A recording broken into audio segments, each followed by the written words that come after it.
Hello everybody, ఈరోజు రాగి malt చేసుకుంటున్నామండి. దీనికి కావాల్సిన పదార్థాలు: రాగి పిండి, ఒక 2 గ్లాసుల నీళ్ళు, చిన్న కప్పు తీసుకొని దాంట్లోకి 2 స్పూన్ల రాగి పిండిని వేసుకోవాలి. నీళ్ళలో కలుపుకుంటూ ఉండలు లేకుండా కలుపుకోవాలి. ఒక గిన్నె తీసుకొని ఆ గిన్నెలోకి ఒక 2 గ్లాసుల నీళ్ళు వేసుకోవాలి.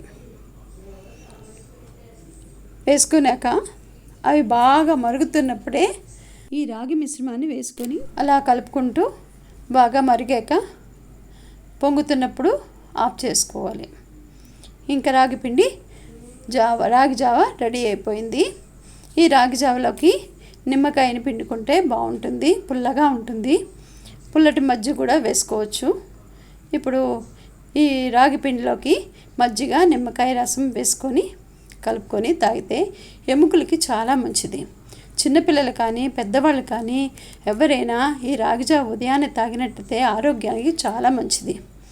ఉప్పు వేయలేదండి, దాంట్లో ఉప్పు కావాల్సిన వాళ్ళు ఎవరైనా వేసుకోవచ్చు. ఎంతో హెల్దీ అయిన రాగి జావ రెడీ అయ్యింది. ఈ రాగి పిండితోటి ఇంకొక వెరైటీ చేసుకోబోతున్నాము, రాగి హల్వా.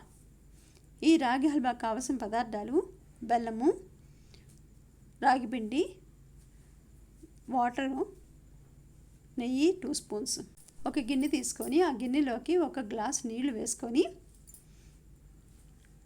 ఆ స్టవ్ మీద పెట్టుకున్నాక దానిలో ఒక బెల్లం ముక్క వేసుకొని అది బాగా కరిగే వరకు కూడా ఉంచుకోవాలి స్టవ్ మీద. కరిగాక ఈ రాగి పిండిని దాంట్లో వేసుకుంటూ కలుపుకోవాలి. ఉండలు లేకుండా కలుపుకోవాలి. కలుపుకున్నాక ఈ కలర్లో వస్తుంది. లాస్ట్లో కొంచెం నెయ్యి వేసుకొని 4 వైపులా కలుపుకోవాలి. ఇప్పుడు ఈ రాగి హల్వా మనకి ఆడవాళ్ళకి ఋతుస్రావం టైంలోని ఎక్కువ ఋతుస్రావం అయితే అది తిన్నట్టయితే మనకి ఋతుస్రావం తగ్గుతుంది. అదే కాకుండా ఆడవాళ్ళకి నడుముకి బలాన్ని ఇస్తుంది, నడుము నొప్పులు అవి రాకుండా చేస్తుంది. రాగి హల్వా రెడీ అయింది. ఇప్పుడు రాగి పిండితో పుణుకులు చేసుకుంటున్నాము. దీనికి కావాల్సిన పదార్థాలు: రాగి పిండి, పెరుగు, కారము పొడి, ఉప్పు, జీలకర్ర, ఎర్రల్లిపాయ ముక్కలు, పచ్చిమిర్చి ముక్కలు. ఇప్పుడు ఒక బౌల్ తీసుకొని రాగి పిండిని కలుపుకొని దాంట్లో పెరుగు వేసుకోవాలి. దాంట్లో కాస్త ఉప్పు, కారం, జీలకర్ర, పచ్చిమిర్చి, ఎర్రల్లిపాయ ముక్కలు, కరివేపాకు, ఎర్రల్లిపాయ ముక్కలు వేసి బాగా కలుపుకొని నూనె మరిగించుకొని దాంట్లో కొంచెం చిన్న చిన్న ఉండలుగా వేసుకోవాలి. రాగి పిండి పుణుకులు రెడీ అయిపోయాయండి. చాలా రుచిగా ఉంటాయి. సాస్ వేసుకొని నంచుకొని తింటే చాలా బాగుంటుంది. ఇప్పుడు మనం చేసుకోబోయే రెసిపీ రాగి గుంత పొంగనాలు.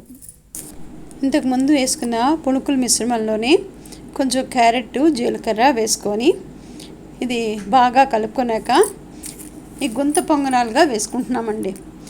ఈ గుంత పొంగనాలు ఒక 10 నిమిషాలు స్టవ్ మీద ఉంచుకోవాలి.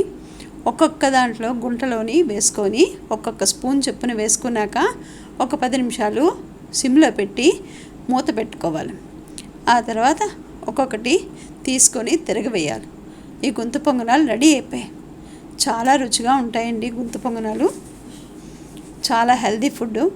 బ్రేక్ఫాస్ట్లో ఇది రెసిపీగా పెట్టుకుంటే చాలా బాగుంటుంది. లైక్ చేయండి, షేర్ చేయండి, సబ్స్క్రైబ్ చేయండి. ఇంకా మంచి మంచి వంటలతో మీ ముందుకు వస్తున్నాను. మీ దేవత వ్లాగ్స్.